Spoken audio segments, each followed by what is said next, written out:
काम नाही काम नाही काम नाही काम नाही झालो पाही रिकामा फावल्या त्या करू चेष्टा निश्चळ दृष्टा बैसोनी भलत्या छंदे जग विनोदे भिवळतसे फावल्या त्या करू चेष्टा निश्चळ दृष्टा बैसोनी एकाएकी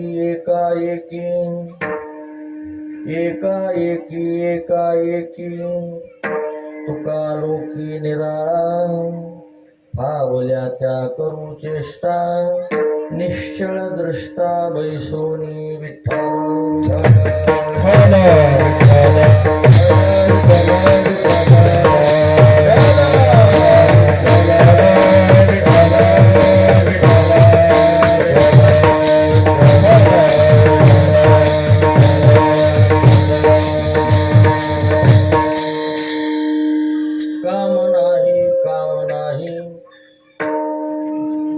झालो पायी रिकामा फावल्या त्या करू चेष्टा निश्चळ दृष्टा बैसोनी समचरण सरोजम सांद्रणीलांबुदाभं जगननीत पाणिं मंडनं मंडनानां तरुण तुलसीमाला कंधरं कंजनेत्रं सदयधवलहासं विठ्ठलं चिन्तयामि पांडुरंगा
त्यांच्या कृपादाने कथेचा विस्तारू बाबाजी सद्गुरु दास तुका मस्तक हे पायावरी वारकरी संतांच्या काम नाही झालो पायी रिकामा भावल्या त्या करू चेष्टा निश्चळ दृष्टा बैसोनी प्रस्तुत सेवेकरता घेतलेला भंग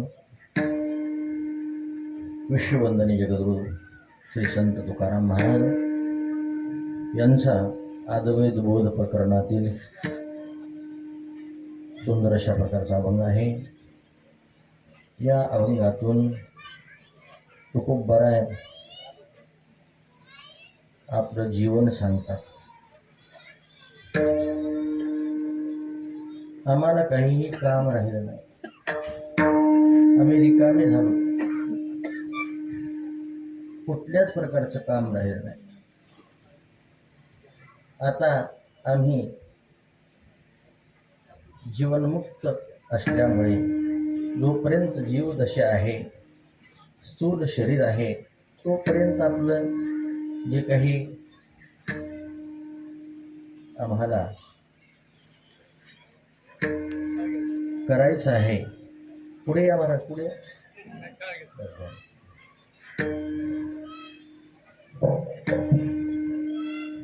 ते आम्ही करू शकतो. फावल्या त्या करू चेष्टा, जे आम्हाला करायचे ते करू. त्याच्यात आमचं असणारं काही कुठल्या प्रकारचं हे करायचं नाही, ते करायचं नाही, कुठलाही भाग नाही. निश्चळ दृष्टा बैसोनी. जगामध्ये महाराज म्हणतात,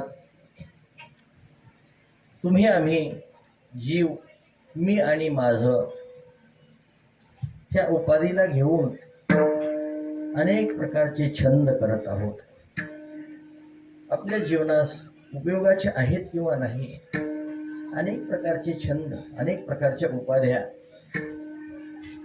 भलत्या छंदे भलत्या छंदे, जग विनोदे विभळ तसे. वेगवेगळ्या उपाधीनं जग कार्य करत आहे. आम्ही पण आमच्या अधिकाराप्रमाणे आम्ही करू. फावल्या त्या करू चेष्टा, निश्चळ दृष्टा बैसोनी. असं म्हणत असताना तुकाराम महाराज म्हणतात, असं करत असताना आम्ही एकाएकी तुका लोकी निरा, असं करत असताना, हे काम करत असताना, हे कार्य करत असताना साधनारूढ होऊन ज्या साधनाने आम्ही अधिकार संपन्न झालो आणि आमच्या पाठीमागचं कामच संपलं आहे, ते करत असताना आम्ही असणार एकाएक एकदमच असणार तुका लोकी निराळा. हा अभंगाचा शब्दार्थ झाला. विठ्ठला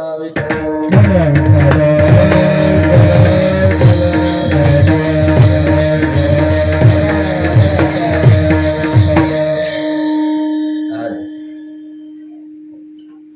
हा सुंदर अशा प्रकारचा कीर्तन शिवेचा कार्यक्रम कशा करता आहे हे आपल्या सर्वांना माहीतच आहे. तरी पण वक्त्याचं काम आहे परिहार देणं. कशासाठी कार्यक्रम आहे काही सांगायची आवश्यकता नाही, पण सांगावं लागतं. ते म्हणजे आमचे पूर्वज आई वडिलाप्रमाणे असणारे अनेक दिवसापासून या वारकरी संप्रदायात राहून वारकरी संप्रदायाची सेवा करून पुढेही असणारे संप्रदायाचं शुद्ध अशा प्रकारचं बीज लावून या जगामध्ये सर्वांना आनंद देण्याचं कार्य करतात. अशी आमचे असणारे हरिभक्तीपरायण आदरणीय पूजनीय आदिनाथ महाराज आपल्याला सर्वांना परिचित आहे. ते भागवताचार्य आहेत, रामायणाचार्य आहेत, तुकाराम गाथा चरित्रही सांगतात, कीर्तनही करतात, मृदंगही वाजवतात, गातातही, आणि आत्तापर्यंत त्यांचा परमार्थ असणारा जिवंत आहे. असे आमचे असणारे गुरुबंधू, श्रेष्ठ गुरुबंधू, परमार्थी दृष्टीने आणि व्यावहारिक दृष्टीने सुद्धा आम्हाला ज्यांनी खूप अशा प्रकारचं असणारं या संप्रदायाचे गुरुज आहेत, संप्रदायाचे असणारे अनेक प्रकार आहेत, अनेक प्रकारचे कार्य आहेत, ते कसे काय करायचे हे असणारं सुंदर रीतीने आम्हाला असणारं त्यांनी मार्गदर्शन केलेलं आहे. आणि त्या मार्गदर्शनाने पुढे पुढे असणारा हा सेवेचा भाग चाललेला आहे. असो, असे आमचे श्री महाराज त्यांचे असणारे आई वडील, त्यांचे वडील हरिभक्ती परायण आदरणीय आमचे असणारे त्र्यंबक बापू फपाळ, गेली 45-46 वर्ष त्यांना वैकुंठवास होऊन झालेला आहे. बापूंनी खूप अशा प्रकारचा परमार्थ केलेला आहे. पंढरीची वारी, आळंदीची वारी, पैठणची वारी, अन्नदान वगैरे वगैरे अशा प्रकारचा खूप परमार्थ केला. त्यांच्या सुपत्नी हरिभक्ती परायण आदरणीय जी खरंच असणारी आई म्हणण्याच्या योग्यतेच्या आहेत अशा असणाऱ्या आमच्या आदरणीय पार्वतीबाई त्र्यंबकराव फुजी फपाळ ह्या गेल्या वर्षी आज वैकुंठ गमनाला गेलेल्या होत्या, देवाघरी गेलेल्या होत्या. 1 वर्ष झालं त्या प्रित्यर्थ जो काही कर्मकांडाचा भाग आहे तो विधीपूर्वक त्यांच्या परिवाराने परिपूर्ण केलेला आहे. आपल्या धर्मामध्ये जीव असणारा वैकुंठवासी जरी झाला त्याचं कर्म शिल्लक राहत असतं आणि त्या कर्माप्रमाणे आपल्याला त्याला असणारं पिंडदान, त्याचप्रमाणे कर्माची जी काही विधीपूर्वक असणारी काही विधीपूर्वक कर्म आहेत ते कर्म आपल्याला समर्पण करावे लागते पिंडाच्या द्वारे. ते दर महिन्याला पितर असतं, पितराच्या द्वारे अन्नदान 13वा झाल्यानंतर दर महिन्याला पितर त्याला अन्नदान करावं लागतं. त्याचप्रमाणे असं करत करत करत करत तो जीव म्हटले गरुड पुराणाच्या माध्यमामधून यमधर्मावरपर्यंत जात असतो. तिथे असणार यमाचे असणारे किंकर जे आहेत, दास जे आहेत, त्या जीवाच्या कर्माप्रमाणे त्याला फळ देतात. स्थूल देह त्या ठिकाणी नसतो, सूक्ष्म देह असतो. त्याप्रमाणे असणार एक एक महिना जात जात 11 महिने तो प्रवास करतो. 12व्या महिन्याला त्या ठिकाणी जातो. यम असणारा, त्याला काळ आपण म्हणतो, तो असणारा त्या ठिकाणी त्या सूक्ष्म देहातील असणाऱ्या त्या आत्म्याला बोलवतो आणि तिथे चित्रगुप्ताच्या द्वारे याची फाईल काढतो. चित्रगुप्त सांगत असतो ह्याने हे पाप कर्म केलेलं आहे, हे पुण्य कर्म केलेलं आहे वगैरे वगैरे असणारं जे काही त्याचे चित्रलेखा असतो, त्याचा जो चित्रपट असतो जीवनाचा, तो पूर्ण असणारा तो चित्रगुप्त त्या ठिकाणी सांगतो. तिथे होचू म्हणण्याची काही आवश्यकता नाही आणि त्याप्रमाणे तिथे भ्रष्टाचारही कुठल्या प्रकारचा नाही. कर्माप्रमाणे त्या ठिकाणी फल मिळतं. जसं आपण कर्म केलं असेल त्याप्रमाणे आपल्याला त्या ठिकाणी कर्माचं फल भेटतं. हे करत असताना त्याचा परिवार, त्याचे पुत्र, त्याची पत्नी, त्याचे असणारे भाऊ, त्याचा परिवार कुटुंब त्याला इथून असणारं पूजेच्या द्वारे, कर्मकांडाच्या द्वारे, पिंडदानाच्या द्वारे त्याला असणारं आवाहन करत असतात आणि त्याला वाटतं असणारं की आपल्याला ज्या पितरांना आपले पुत्र, आपला परिवार पिंडदान देत नाही ते पितर त्याच्यावर नाराज होत असतात, जे देत असतात त्याच्यावर आनंदी होत असतात. म्हणून याप्रमाणे या बाबा विठ्ठला विठ्ठला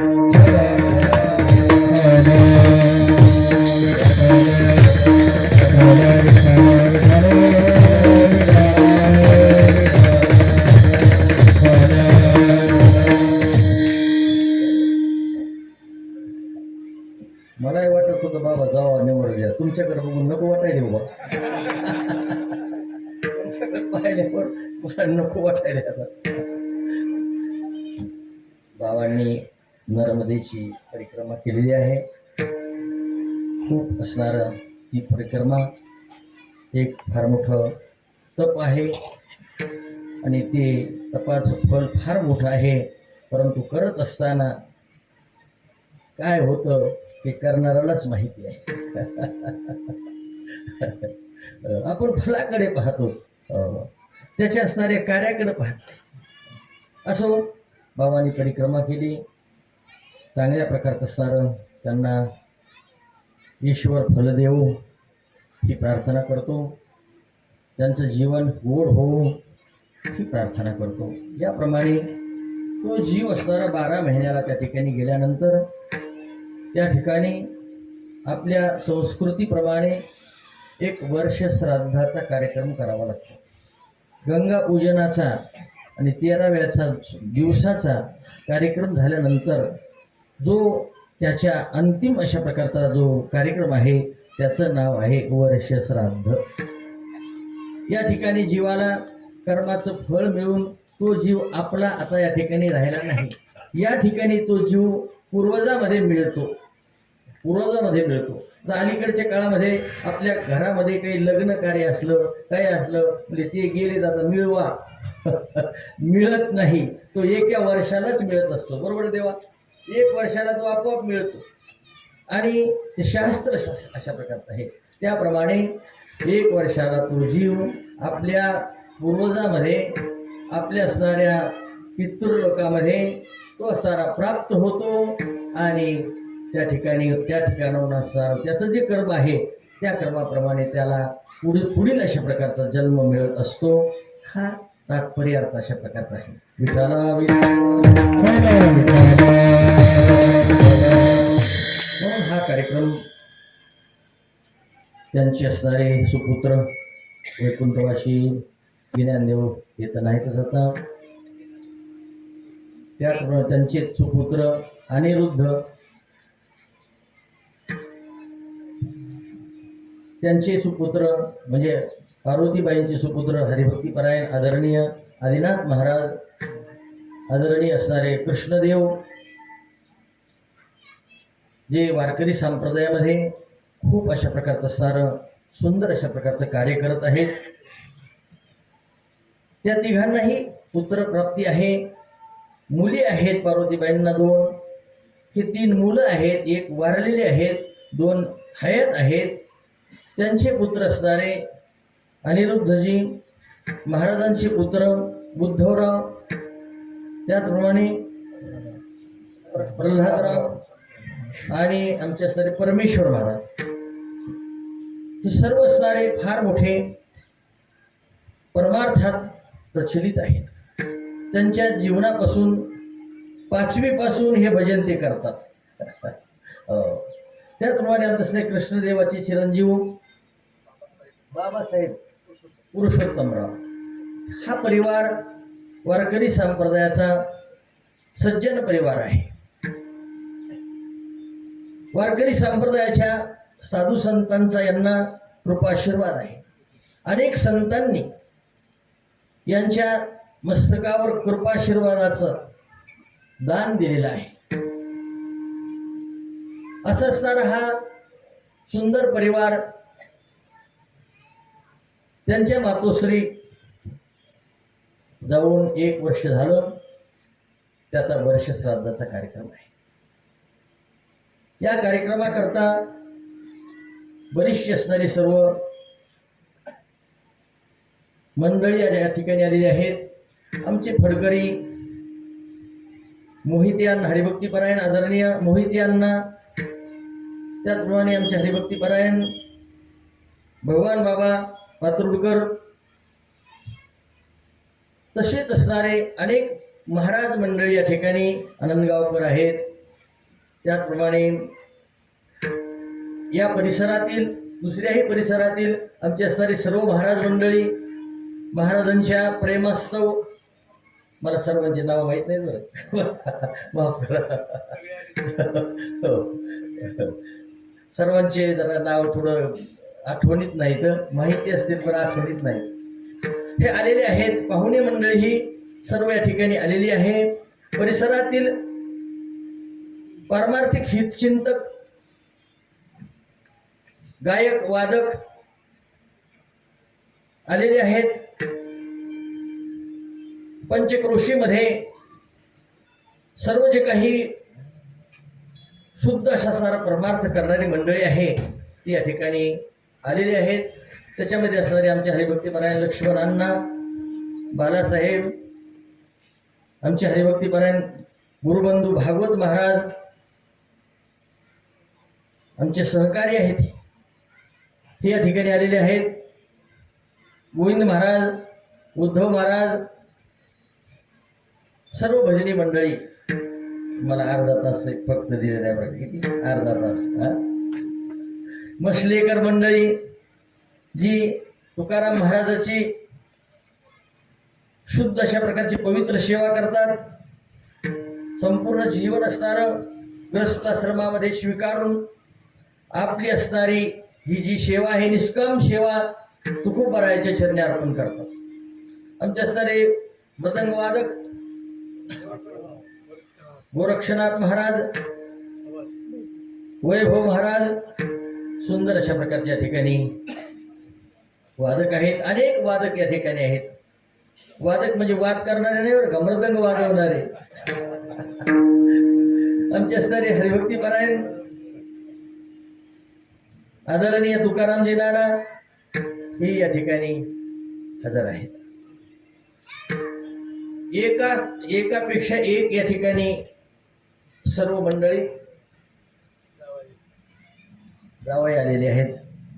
त्या कार्यक्रमाकरता जावाई, युवाई, लेकी, बहिणी सगळे येत असतात. हा कार्यक्रमच तसा मोठा सोहळा आहे.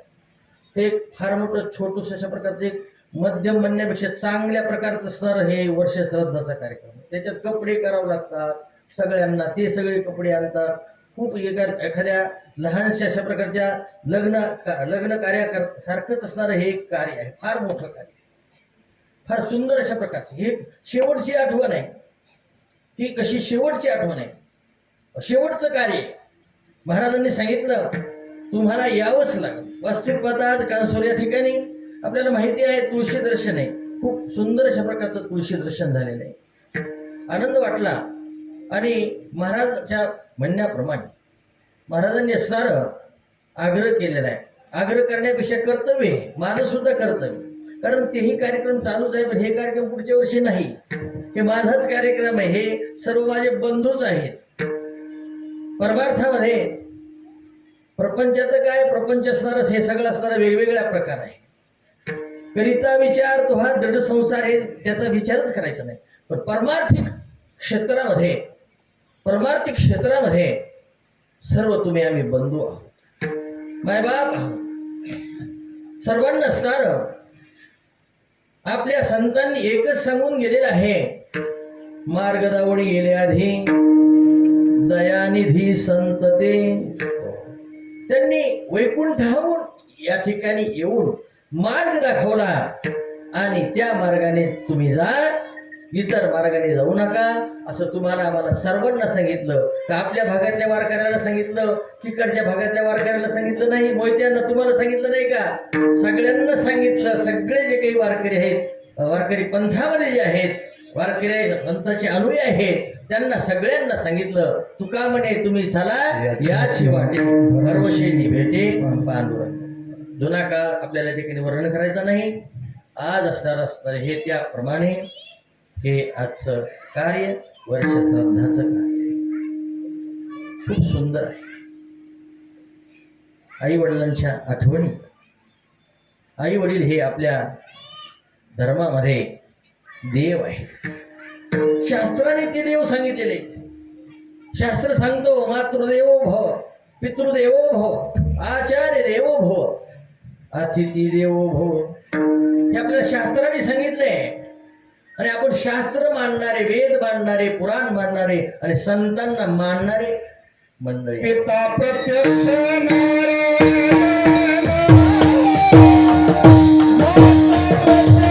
लक्ष्मी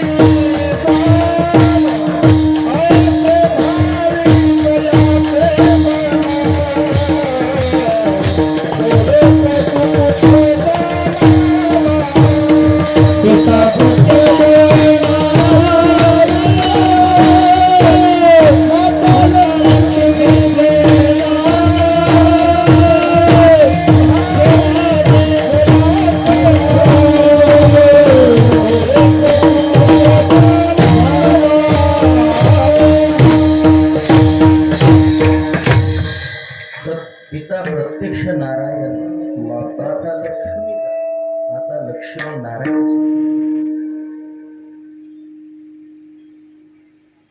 आणि म्हणून त्यांची असणार श्राद्ध करणं, त्यांचं विधीपूर्वक अशा प्रकारचं पिंडदानाच्या रूपाने त्यांना प्रसाद देणं हे पुत्राचं काम आहे. पुत्र जर हे विधी करीत नसेल तर ते पित्र वर्तून अशा प्रकारचे त्याला दोष देतात. अहकट त्याचे करीती पिता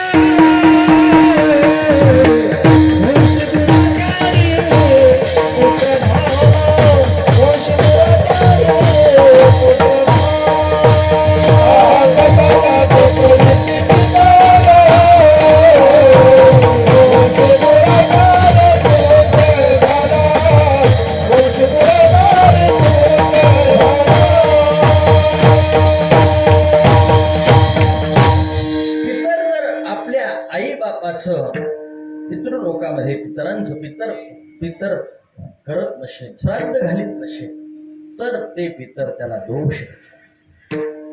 आज या ठिकाणी त्यांचा सोहळा, पितराचा सोहळा